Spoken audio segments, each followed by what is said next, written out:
Morning friends! Hello!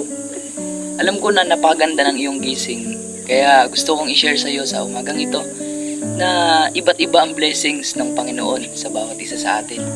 Hindi lang mga bagay, hindi lang pera, hindi lang pagkain, hindi lang mga bagay o kung ano pa man, kundi gusto kong sabihin sa iyo na ang iyong pagising sa umaga ay isang blessings ng Panginoon.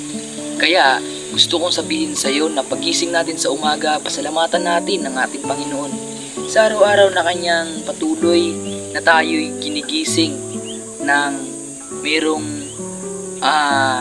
panibagong buhay. Kaya friends, gusto kong isabihin sa iyo na ang pagising mo sa umaga ay blessing sa iyo ng Panginoon. Hi! Ayun lang, God bless.